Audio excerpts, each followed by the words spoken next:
Comme les fantômes dans Ghostbusters, Internet est sorti de cette dimension parallèle pour envahir notre monde, mais en moins épeurant. Peut-être. Dernière partie sur 4 de l'histoire d'Internet, bienvenue dans Mémoire vive. On est au milieu des années 2010. Internet, c'est plus juste une série de sites qu'on consulte sur un ordinateur, c'est maintenant une base de données, une montagne de savoir, une réalité qui nous suit partout.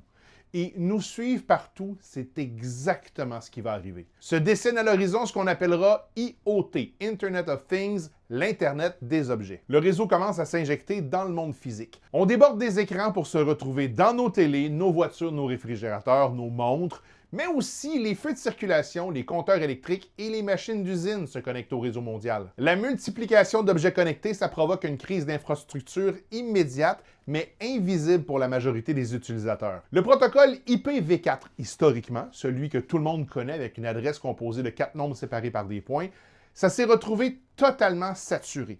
On pensait, en le concevant, que 4 milliards d'adresses IP uniques à travers le monde, ça serait assez, mais force est de constater que clairement pas. Pour éviter de s'étouffer, le monde bascule massivement vers l'IPv6 pour Internet Protocol version 6 et ouvre la porte à un nombre d'adresses tellement astronomique qu'on pourrait, pour vrai, théoriquement attribuer une adresse IP à chaque grain de sable de la Terre et en avoir encore en surplus. Pour transporter tout ce raz-de-marée d'informations-là en temps réel, les infrastructures télécom vont inventer et déployer la 5G et travaillent déjà sur la 6G en créant un réseau invisible à ultra haute vitesse qui enveloppe la planète. Internet, c'est plus juste un outil qu'on consulte, c'est une deuxième atmosphère dans laquelle on baigne. L'omniprésence du réseau transforme complètement la nature des risques. Oui, ça a été le sujet de plusieurs romans de science-fiction, mais on est rendu dans le futur. Puisque tout le monde physique est connecté au réseau, le cyberespace devient le principal champ de bataille du 21e siècle. La cyberguerre, ça se passe plus seulement dans l'imagination.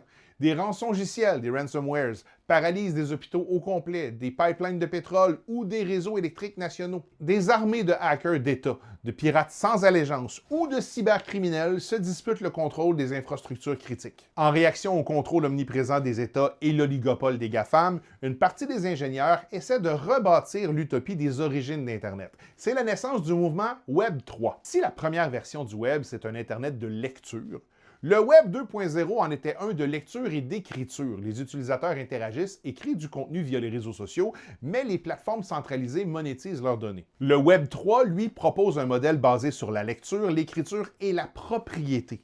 Les internautes contrôlent leurs données, leur identité numérique et peuvent faire des transactions directes sans intermédiaire, comme le Bitcoin par exemple, pour essayer de recréer un Internet décentralisé où l'utilisateur posséderait à nouveau ses données et son identité numérique sans intermédiaire. Mais on va se le dire, le concept du Web 3, c'est plus intellectuel que concret. Mais le vrai tremblement de terre de la fin de la décennie, c'est l'explosion de l'intelligence artificielle générative. L'IA s'intègre au cœur du réseau, automatise la création de milliards de textes, d'images et de vidéos au point de saturer Internet de contenu synthétique et de faire maintenant douter les lecteurs de la véracité des informations.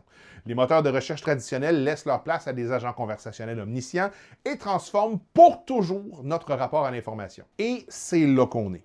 En 2026, l'intelligence artificielle prend de plus en plus de place, que ce soit pour la création de contenu ou la gestion d'infrastructures critiques. Je ne fais pas souvent d'opinion, puis je veux certainement pas finir sur une note glauque, mais en moins de 60 ans, Internet est passé d'un projet militaire de survie à un filet invisible qui dicte l'économie, la politique, la culture et nos relations intimes. L'illusion de pouvoir se déconnecter, ça fait longtemps que c'est disparu. On navigue plus sur Internet comme dans le temps. Le monde physique et le monde numérique ont maintenant fusionné et l'humanité vit maintenant pour le meilleur et pour le pire à l'intérieur de la machine. Je veux pas faire prophète de malheur comme dans Colossus The Forbidden Project, comme Skynet de Terminator ou comme La Matrice. Je pense qu'Internet est dans son adolescence. Il est en pleine recherche de son identité, en plus de grandir plus vite que ce qu'il aimerait. Puis je pense que c'est à nous, en tant que parents de cet enfant numérique collectif, de choisir ce qui va le faire aller dans la bonne direction et faire de lui le meilleur de ce que l'humanité a à offrir. Encore une fois, si vous avez appris quelque chose, aimez et partagez. Et en commentaire, avez-vous confiance en l'avenir d'Internet? Et pourquoi?